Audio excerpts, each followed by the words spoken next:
I guess one thing that really jumps out to me here is there seems to be this deep connection between the corruptibility of money itself, right? The fact that it can be debased, centrally planned, etc., and warfare, right? Like and that was the excuse for the first. Was it the first national bank in the U.S.? It's because we're going to war, right? We needed a central bank to fund the war, effectively. Right. So when you start to look at humanity through that lens, that we've been engaged in these acts of conflict with one another, but it's always critically tied to the money itself, like the control of the money. That's been kind of the saga we've been dealing with, right? Throughout all human history. You know, you could certainly argue all wars, but more specifically Napoleonic wars onwards. Yes. And that includes all the proxy wars. That includes all the regime change wars in Nicaragua, Venezuela, blah, blah, blah, Syria, now, basically everywhere to protect the quote unquote petrodollar.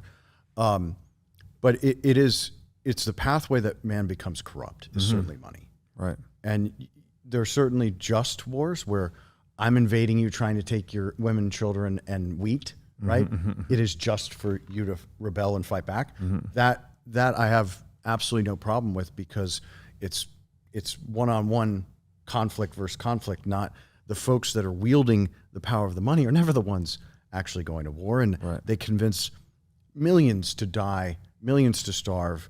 There's genocide at every turn under the guise of protecting their interests. Right. World War I and World War II were forcibly started on us. It had almost nothing to do with Germany, specifically World War I, and then Hitler's rise to power was sponsored by them and funded by them, even funded by the United States in part. Yeah. And he's born out of the ashes of the Weimar hyperinflation, which I think is always a key point. Like, if fiat currency did not exist, Hitler would not have risen to power. Right. And why did the Weimar Republic even suffer so much, right? Yeah. They were pulverized on purpose by the money changers, right? Yeah. They hyperinflated due to their massive debts that they owed in reparations after World War I. What happened after World War II? Did the U.S. ever get paid back? No. So all of this stuff was forced on the German people. And then it's a natural human response to stress and pressure. It's very similar to what the COVID hysteria, right? Or Trump derangement syndrome, all the stuff that's forced on us. You're only going to react in a few ways, and you want to find a common enemy. Yeah. And that sort of, social engineering is not new, right? Yeah. They're really good at it now, i.e. look at all the COVID responses. They were less good at it back in the Weimar Republic. But that gave rise to the German people accepting essentially the birth of the Nazi Party and Hitler and signing up for it, even though they didn't realize what they were signing up for. Yeah. They just want to change. So interesting. So this level of knowledge you were taking into the beginning of your professional career, essentially. So it jaded me quickly. And you're looking at your own involvement in that through a certain lens as you start to integrate yourself into Wall Street. What was that experience like? At first I was like, grateful to learn more on how to apply, like learning options strategies, market making, futures, high frequency trading, learning what do hedge funds do? Well, they're supposed to hedge. Why would I give my money to a hedge fund? To protect it, like making it secondary to protecting it, right? Because we're saving our money. Why are we doing that? We want to be productive later. Yes. And then the other construct of it is, we got to keep up with inflation. Yeah. Well, can anybody tell why? Why is there inflation? Because technology it disrupts and creates what? Deflation. Yeah. And supply chains being global should also create deflation. So wait a minute. Digital tech. Why were we taught that, Robert? And you could argue it from many different fronts. Like I'm sure we'll get into what is inflation, why it exists, but we're trained as investors to we got to have our money in the market because we might miss out because we got to keep up with inflation. All right. Well, maybe there are influences that aren't necessarily looking out for us in recommending that we have all our money exposed to the market at all times to keep up with inflation, right? You don't have to get that dark or that deep to recognize that the propaganda associated with that is disingenuous at best. Right. And I think, that was kind of the first like wake up. And then I'll give a recent example to kind of bookend. Recently on the London Metals Exchange, there was a nickel short that was roughly 6 to 8 billion from a Southeastern Asian investor who effectively got the exchange in a margin call default situation. And then their creditors, which included JP Morgan and other big banks, were also going to be on the hook. What happened as a result? They created capital controls on the trade limits, keeping it to 15% up or down a day. Didn't margin call the investor to blow them out of the position. Did not default on the note for LME.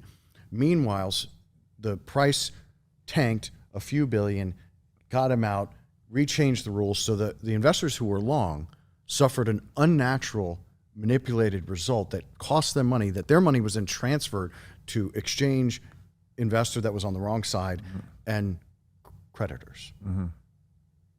That is not different from what happened with GameStop and other meme stocks. Right. Because let's look at the legal construct. Because one of my partners is an expert on exchange and high frequency. He's a famous whistleblower. He's one of the characters of Dark Pools. My other partner famously wrote the Inside the Black Box series. When you look at the law that requires national best bid and offer, and then go, wait a minute, I have an app, Robert, and I get paid $700 million a year for sending all of my order flow to you, market making hedge fund, and then you pay me $700 million for that order flow for last year, and then you make $3 billion off of it. How does the consumer get the best execution? Is that an efficient market? Right? And that's the second lie that we're taught. Have your money in the market because you got to keep up with inflation. Right. Second, this is an efficient market. Whether you're looking at it from the efficient market hypothesis or you're looking at it from Markowitz's modern portfolio theory. Well, guess what, dude? It's not only mathematically wrong, but it is pure lie and pure propaganda. An efficient market does two core things. One, it quickly prices in available information. And two, allows for immediate price discovery. See Rule 1. You can't have the pricing in of available knowledge without the ability to have price discovery. Right? So everyone who's listening to this should ask themselves, how do those two things get applied currently?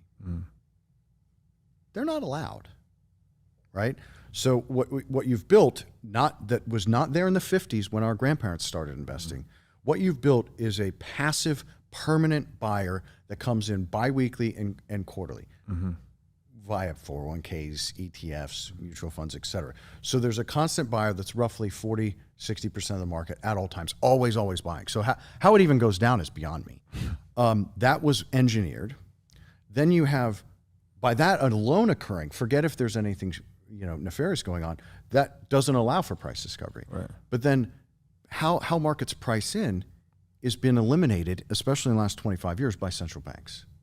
We have the highest inflation ever in mankind's history right now as a collective group, certainly in the United States, yet interest rates are negative? Right. Wait, how do we have, is it an interest rate if it's negative? I mean, come on, this is my 4-year-old gets this better than most.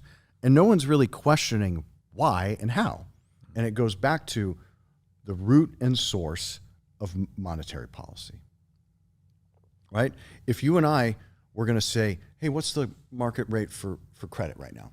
We would decide based on all of the functions that go into it. What's the duration? What's my credit risk? How fast am I going to get paid back? Which gets to a calculation called convexity.